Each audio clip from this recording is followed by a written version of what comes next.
I want to thank everybody for joining us for today's live webinar webcast entitled Digital Transformation of Cell Culture, Cell Manufacturing, and Cell Banking, presented by our guest, CellPort Software, and sponsored by Astrix. We can go to the next slide, please. Before we get into before I introduce our speaker for today, and before we get into the meat of the materials, I do want to take a moment. We can go to the next slide, please. I do want to take a moment and introduce Astrix and tell you a little bit about, I just want to, hold on one second. Hold on 1 second, Kev. Yep, we'll just make sure we're advancing. Perfect. Hold on, there we go. Yep. Perfect. Before we get into the actual presentation, I just want to take a moment and introduce you to Astrix. If you haven't had the pleasure of joining us for any of our partner webcasts, thought leadership webinars, etc., we're thrilled to have you. And we'll take a minute just to explain who we are as a company. So for over about 25 years, we bring a unique breadth of highly specialized services, processes, as well as technology. We've used that to enable Astrix to be a leading partner, both internationally as well as in the United States and North America, in transforming the way science-based businesses succeed. A couple of fast facts: we were established in 1995. We are a vendor and platform agnostic solutions provider, meaning we work with a very wide array of technology platforms and software vendors like CellPort when we help our customers build out their laboratory and R&D technology stacks. We have locations in the US and overseas, 1,200 employees. 90% of our team members hold advanced science degrees. We are a science-based organization. We have scientific expertise throughout in all roles. We are headquartered in beautiful Red Bank, New Jersey. And the type of companies that we work with, obviously, within the science-based sector, we work with startups up through Fortune 1000, life science enterprise, chemical, CPG, government agencies, et cetera, and research institutions. That's a little bit about us. Now, in terms of these services, we can go to the next slide, please. In terms of these services, we like to say we support the continuum of scientific operations and data management. How do we do that? Through these 7 blocks. I won't go through all the details. Everybody can read this at your leisure, but we begin typically with strategic innovation and road mapping, coupled with enterprise architecture. That's where we're really kind of trying to figure out where you're trying to go as a business, and then trying to map the right technology architecture to your business goals. From there, we'll do data management and government understanding and governance, understanding, how your local and wide area map of technology is going to be impacted by FDA regulations, and making sure that's all buttoned up well. We do business analysis, making sure that the people, processes, and technology on your side are well aligned to have a successful project, whether that project is a single solution or whether that project is a full digital transformation. Solution selection services, we go out and we say, okay, once we understand where you're trying to go, what you're trying to do, the scope of the project, we're going to bring in vendors like a CellPort and others to kind of stitch together what we think that technology stack should look like to meet your goals. From there, we can do development, implementation, and validation, one or all of those. After all that, we have the ability to staff through our great scientific staffing group. We can staff technical folks. We can staff scientific roles in your organization to kind of round that out. So that's a little bit about what we do on the services side. That's enough about Astrix. Let me get right into the meat of the presentation and introduce our speaker for today. So Patrick Dentinger, he is the CEO of CellPort Software. He's a graduate of the University of California at Santa Barbara and co-founder of Absorption Systems in 1996. He was CEO for 24 years until its sale in November 2020, so congratulations on that, to Pharmaron. Absorption's mission is to continuously test, develop systems accurately, and predict human outcomes. Now, under his leadership, he became a world leader in vitro testing for non-clinical bioequivalence testing, in vitro release testing, in vitro potency testing, and testing for cell and gene therapies, and a whole bunch of other stuff that I don't know the meanings of. So with that, I'm going to go ahead and transition to you, Patrick. I'll come back on at the end of the presentation and wrap up with questions. Thanks, Kevin. Thanks, Kevin. Hello, everyone. I'm Patrick Dentinger. I'm the CEO of CellPort Software. And today I would like to talk to you about the changes that are going on in the industry regarding digitalization of lab operations, in particular, how they center around cell culture and cell processing operations. There are 4 takeaways I would like you to consider when reviewing and listening to this presentation. First is that cells are critical to the development of new therapeutics. This is indisputable, and I'll touch on some of the advances that we've had in this really exciting area. A purpose-built LIMS for cell culture will improve reproducibility, and it'll do so by increasing operating efficiencies. And at the same time, it will unlock what we believe to be very valuable metadata and actually how we prep the cells prior to their use. The other takeaway is that digitalization must be rigid in data capture, but flexible in workflow. And we think those two things actually go together, although it may sound a little counterintuitive, but they're necessary for the challenges associated with working with living systems.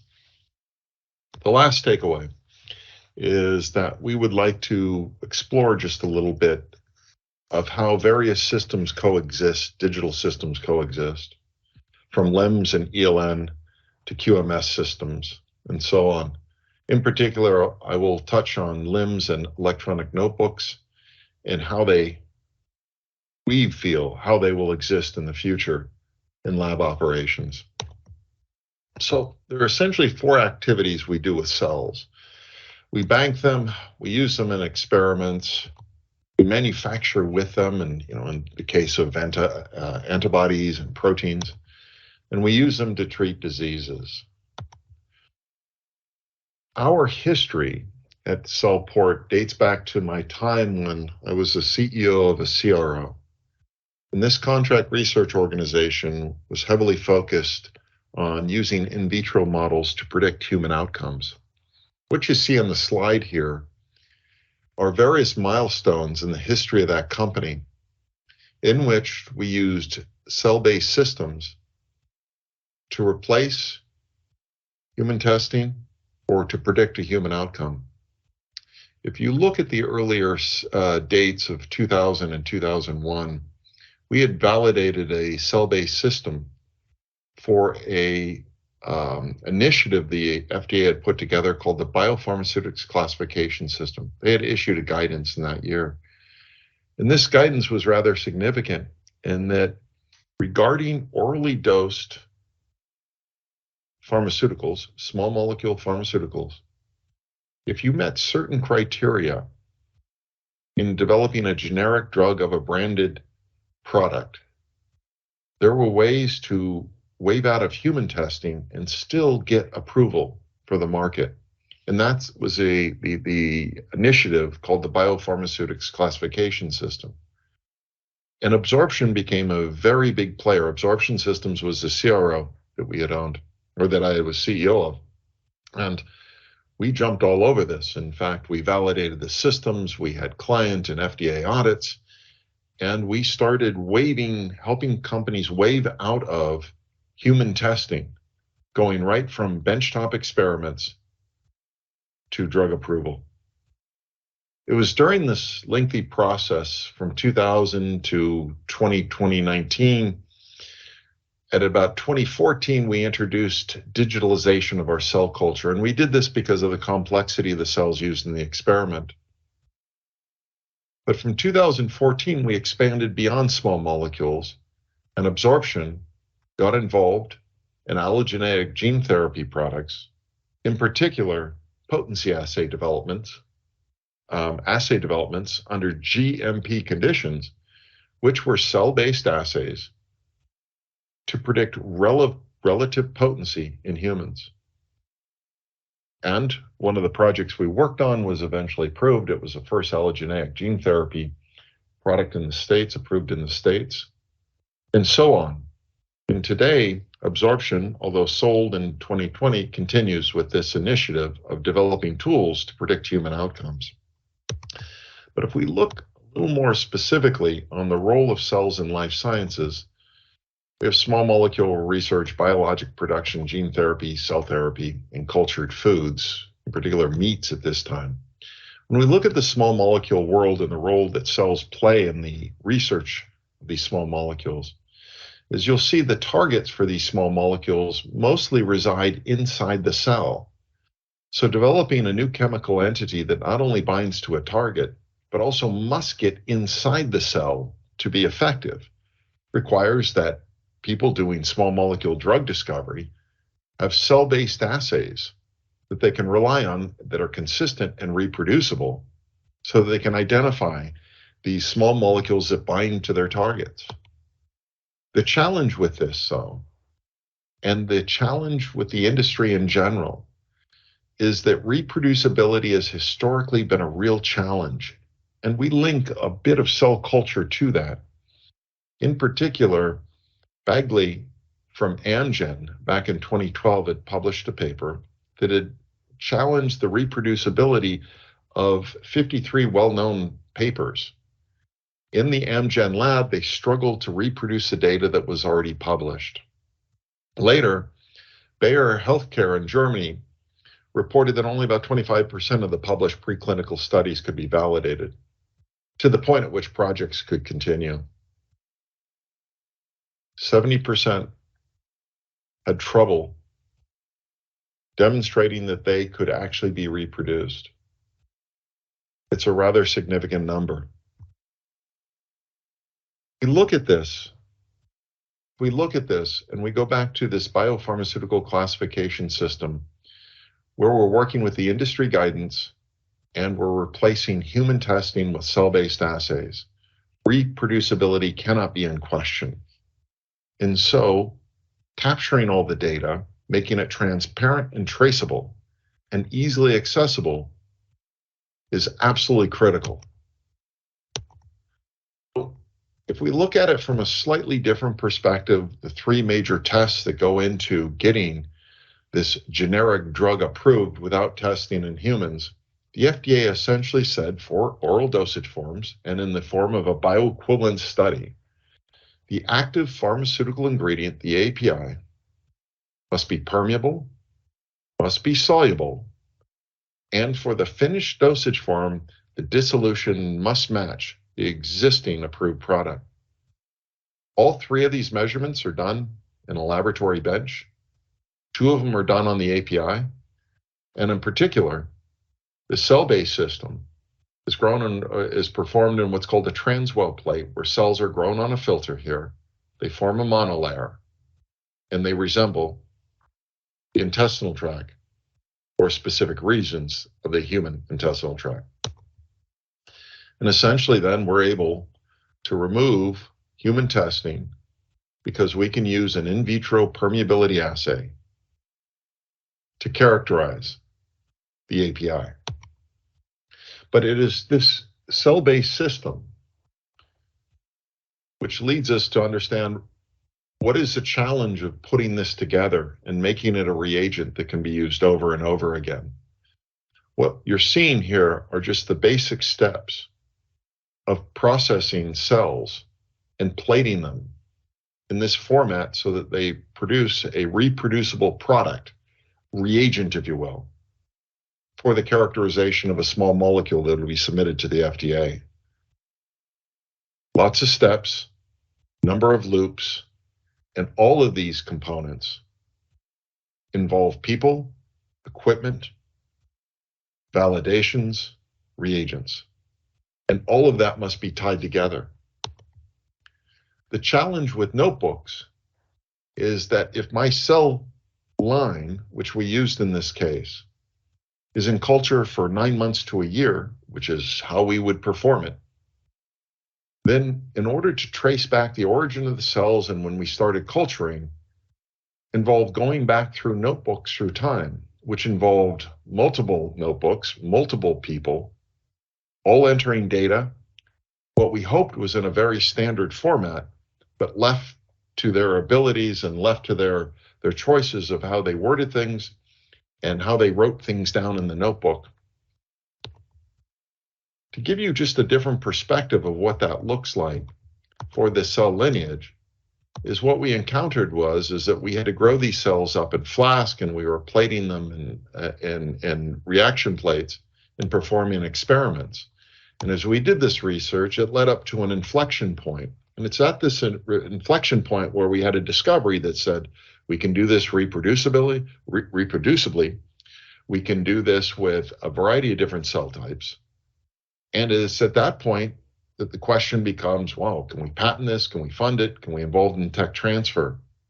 But at the same time, there's the obvious question that when I made my discovery, whether it's for a permeability assay for a BCS biopharmaceutical classification, or it's a small molecule anti-cancer molecule that is, bound to a new target and demonstrating really remarkable efficacy for a desired outcome.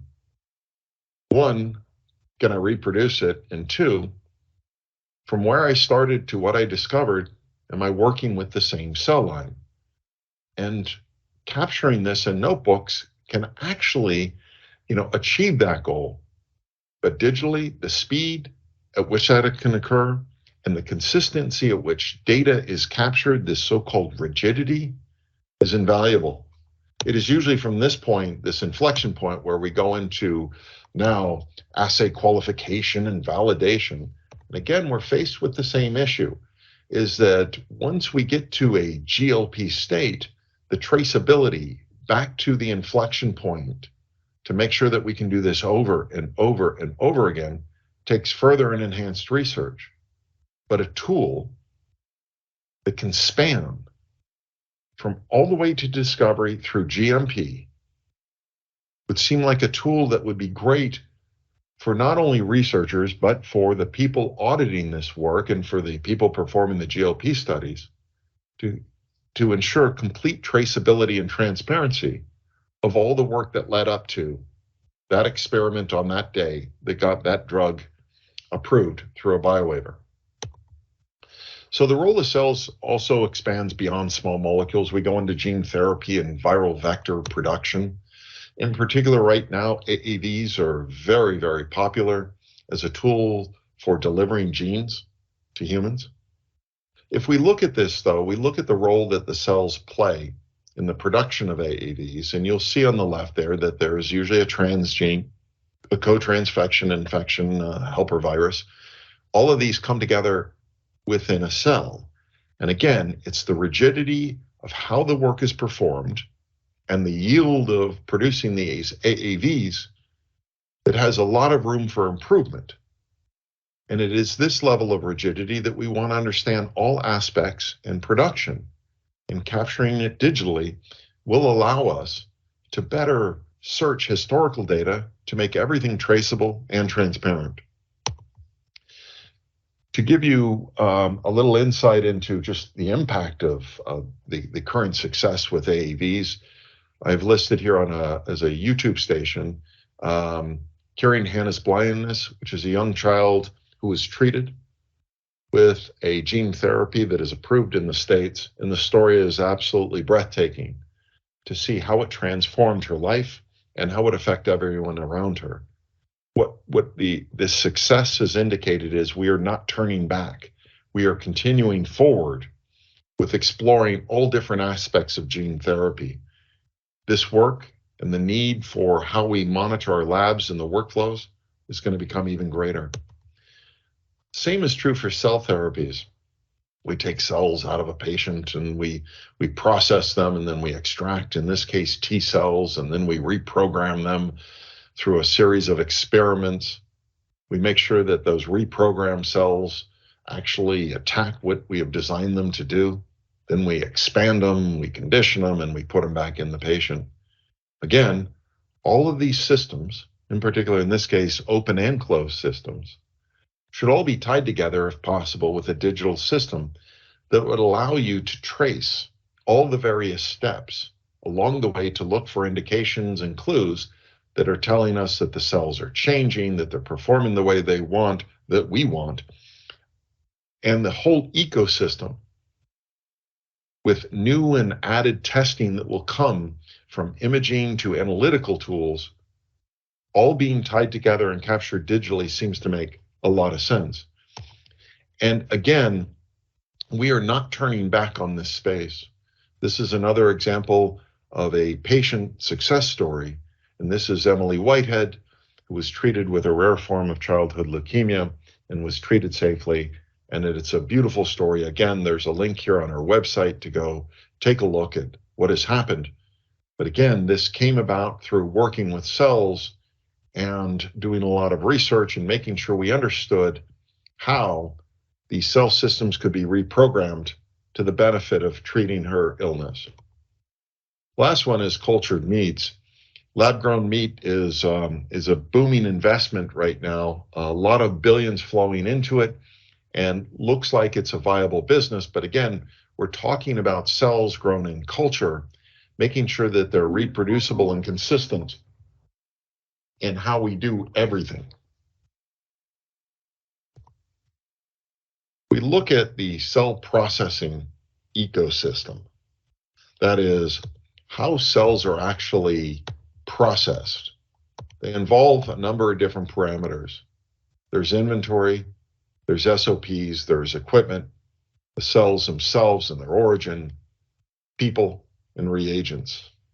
And we look at this as an ecosystem because it's hard to do this work with eliminating any aspect of this. It's all interrelated. But if we focus just a little bit on the SOP, we're back to the workflow and how important it is to make sure that we ensure a consistent plate or flask or wave bag that produces a consistent product over time, even at the research level. Underlying all this is the interconnectivity of all those steps that I just talked about or just demonstrated in the ecosystem. And this is the value of digitalization, is the ability to draw these connections and make the relationships in a digital format that comes about in a click of a mouse. How do we do this? Well, one of the first steps, and probably one of the more intimidating steps, is to go in and do an inventory of everything a lab has and barcode it. There's no way around it. It's necessary, and it's a journey. But once we do this step, the ability to capture all of this information becomes really easy. And it is a discipline. And once a discipline is in place, it is reproducible and it is consistent. And it allows us to start introducing PCs, laptops, all throughout the labs to digitally capture what historically we had done by writing down in a notebook.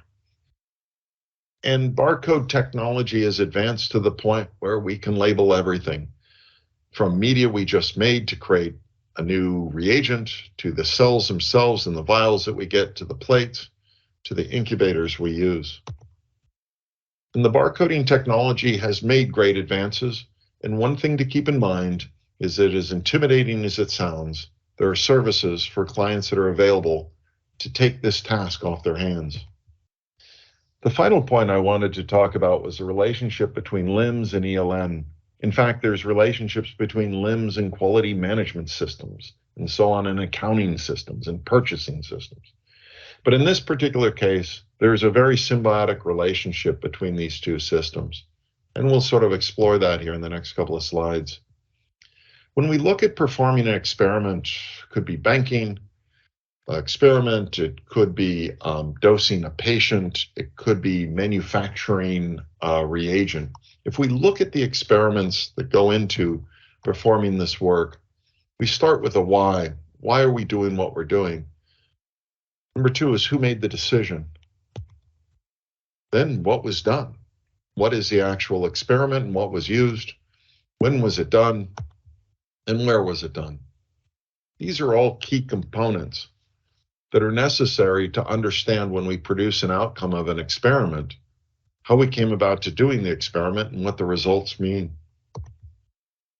Today, there's several different locations all that information is typically resides in. It's paper notebooks, it's email trails, Excel spreadsheets, or an ELN. But the actual experiment, if we look at that a little more closely, we'll see that there's oftentimes a quality disparity for experimental components. And this is less of a case in the regulatory space, but it still exists. But certainly from the research and development area, it can be a really big issue. When we look on the left of a mass spectrometer, that mass spectrometer had to go through One, a manufacturing process that was heavily regulated, because to have a failure rate of 50% would be completely unacceptable, and the company would not be able to be in business. But when they deliver that mass spec to your lab, oh boy, there's an IQ, OQ, and if your lab decides to do a PQ, that's it. And then there's protocols and LIMS that's set on top of it. But rarely do we question the performance because we have external standards that are telling us how this has worked. It does not speak to the competency of the end user, but it speaks to the competency of the company that produced it. The same is true with plates. We receive plates in, and rarely do we question how it was made because we've got lot numbers that we know the manufacturer can trace and tell us everything about that plate. Media and media components, same thing. Cell counter, another piece of equipment that had to be calibrated and manufactured to a certain level of reproducibility, probably greater than 99%. Otherwise, they'd be out of business. But the cells, where for experiments, we pull cells out of a cryo tank or we're culturing them in an incubator in flasks, and then we turn to producing them into a format such as a plate, variety size, a petri dish, a weigh bag. But oftentimes we don't go through the rigor of manufacturing those reagents to the point where we know with absolute confidence we can produce it over and over and over again. So if we look at this, the manufacturing of a mass spec, the art has been removed. Using a mass spec, there is art, but manufacturing it, no. The same with medias. Various media producers, if they encountered a 50% failure rate, they would be out of business. So what do they have? They have reagents that they produce, they have inventory, they have equipment, they have reactions, they have people, it's all documented, but they're consistently producing it. How is it when we get into this sort of biological experiment, we're now down to notebooks, Excel spreadsheets, Word docs, and email? Again, not designed to ensure this sort of rigidity of data capture. It's time that we think about changing that. So this cost of irreproducibility, the Global Biologics Standard Institute is a nonprofit organization that in 2016 published the following paper, of which we pulled this information, where we talk about the US annual preclinical research spend. And 50% of the research can't be reproduced. And so what are the reasons for that? Biological reagents and reference materials, studies design, laboratory protocols, data analysis and reporting. We think if we just improve this 10 or 15% by adding rigidity and data capture to make everything a little more transparent, 10%, that's $5.6 billion on the total spend. On irreproducibility, you increase it by 10% and billions of dollars are saved. So again, combining the reproducibility and the rigidity with the experiment and how ELNs and LIMS coexist. The ELN really assigns who requested the information, what is to be performed, when is it supposed to be done, where is it supposed to be, where is the experiment to occur, and why are we doing this? It is the reagents that go into the actual experiment that would benefit immensely by the rigidity of a LIMS and the flexibility of workflow from a LIMS that would ensure that the components are understood and reliable.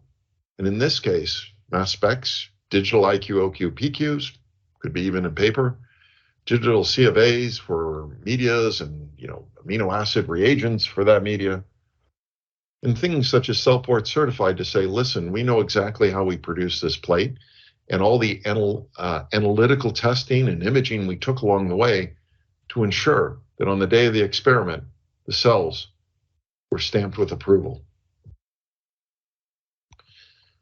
This is the genesis of the CellPort Cell Culture Suite, a secure, compliant, cell banking, cell processing, cell manufacturing, software as a service product.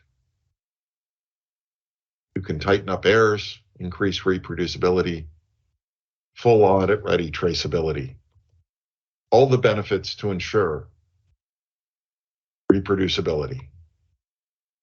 If we look at some other features that would be very beneficial to a lab, we talked about the rigidity of capturing data, but there's also the flexibility that is necessary for workflows associated with cell culture.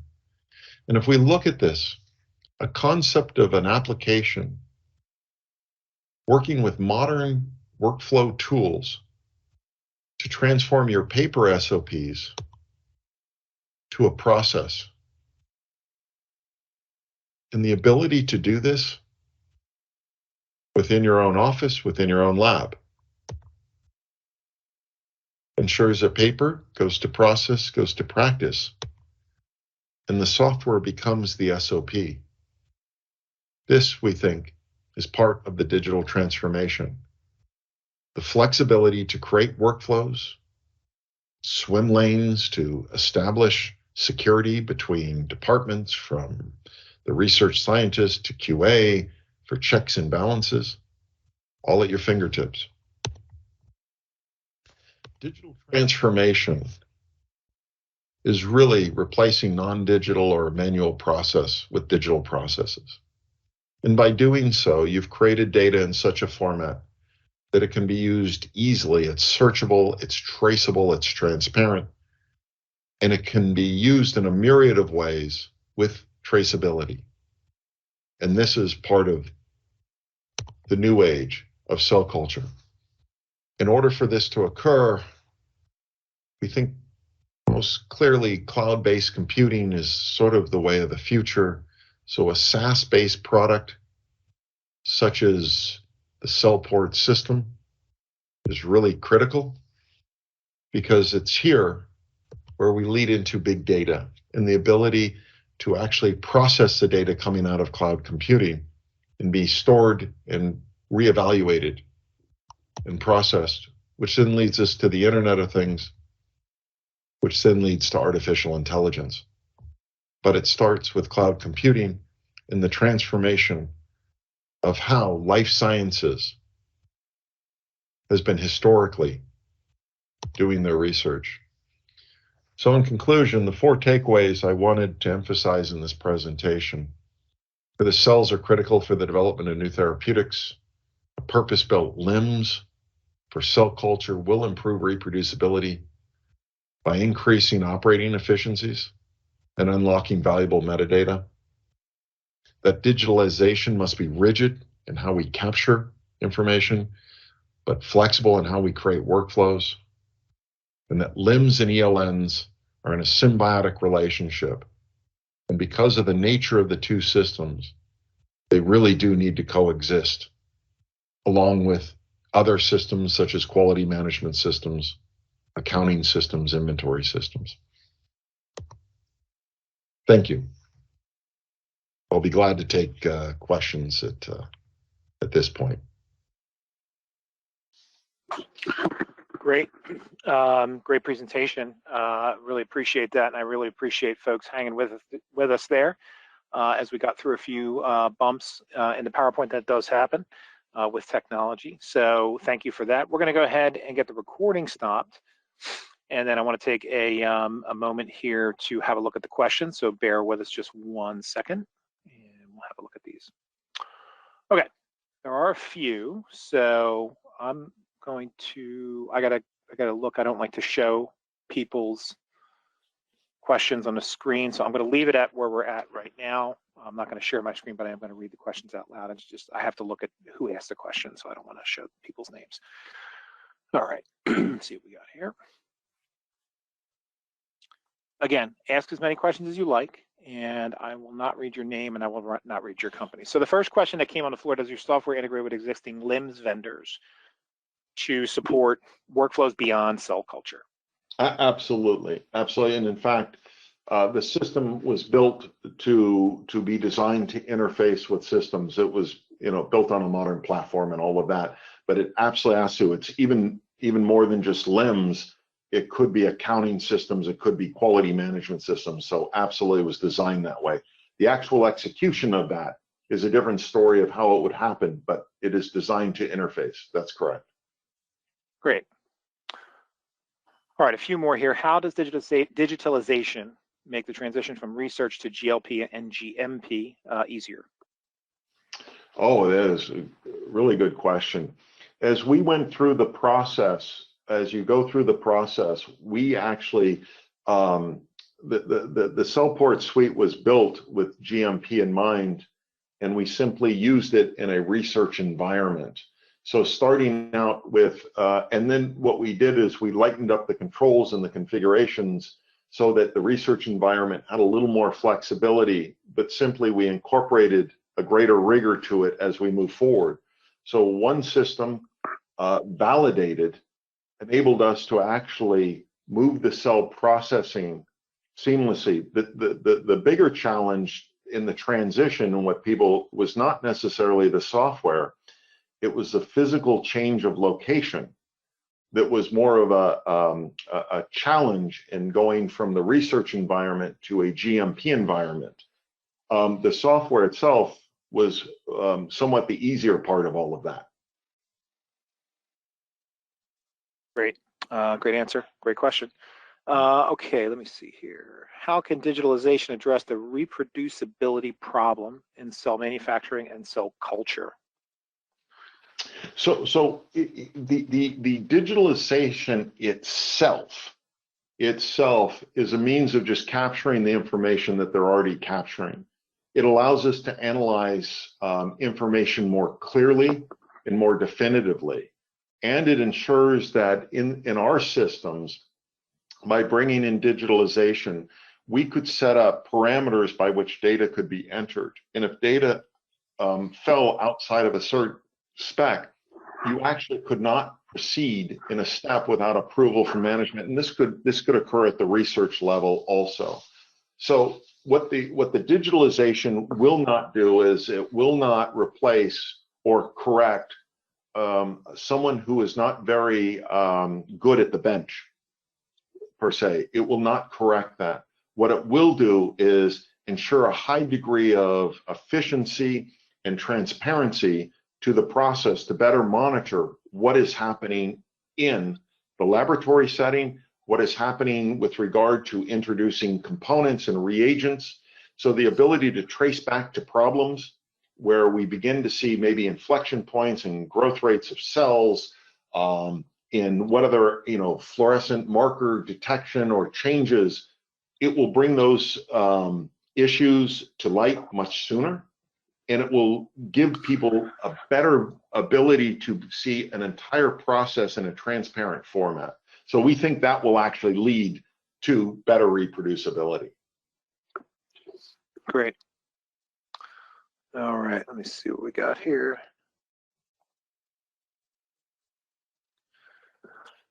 All right, I'll do my best with this one. I think we'll probably wrap on this because we're just getting up to almost 10 minutes before the hour here. Can you speak to the integration of cell therapy manufacturing with CellPort? In CG&T, cell analysis in manufacturing requires data sharing from the lab to the shop floor. Does that question make sense? I think it does. I'll do my best when we look at this. So from the information, I would probably try to give it as an example of analytical testing for a cell therapy. Most likely, if the cells are processed, removed from a patient, they're processed in whatever step to establish sort of the modification. Before it goes back into a patient, most likely they are going to have to run some form of potency to demonstrate that the modified cell is, or cell type is, in fact, active. It is sort of combining that with the potency testing oftentimes comes in the form of cell-based assays. And what I would say is it is a combination of that potency assay where we would do the testing and report back immediately that the cells have performed. I think that's where the CellPort would come in, or this type of digitalization would be extremely powerful. I hope I asked the question because I think there's probably 4 different ways to answer it. But that will be the, that's as best I can do. If they want to reach out after the demo for a direct discussion, I'd be glad to do that. Great. Yeah, that sounds good to my limited knowledge of the topic. Right. So we appreciate that. I think we're going to go ahead and wrap, Patrick. So what I usually like to do at this stage is, obviously thank everybody that's joined us today. We appreciate your patience as we work through the PowerPoint issue. That'll be edited out of the video. The video will just kind of go right over that. So when we get the video out to you, that'll be a little bit more streamlined. So thank you for that. And then of course, I always like to, give our friends at CellPort an opportunity to just, have a few closing thoughts for the audience. If you'd like to share something, pitch something, give some contact information, the floor is yours for a moment, Patrick, and then we'll go ahead and wrap up as soon as you're finished. Yeah, I'm sure that there are a lot of questions out there as to how a digitalization would be applicable to your instance. And probably the best way to handle that is for you to reach out to us. One thing I would leave, though, is that the process of digitalizing this aspect of pharmaceutical research, that is the use of cells and their importance of them, is, I believe, inevitable. This is a direction that the industry needs to go. And I think by going in this direction, it will create an opportunity to identify metadata and trends, especially as we layer new types of testing in the process of quality control and quality systems. I think it will be a tremendous impact, and I firmly believe that this will happen, and it's happening now. So any questions for us, reach out to CellPort, P. Dentinger at cellportsoftware.com, and you can find us on the web at www.cellportsoftware.com. Thank you. And we will certainly share your information in the follow-up material. So thank you to CellPort for a wonderful presentation, very detailed. And thank you all for attending. We're going to go ahead and wrap the session up. You have a great rest of your afternoon. We are now complete. Great. Thank you.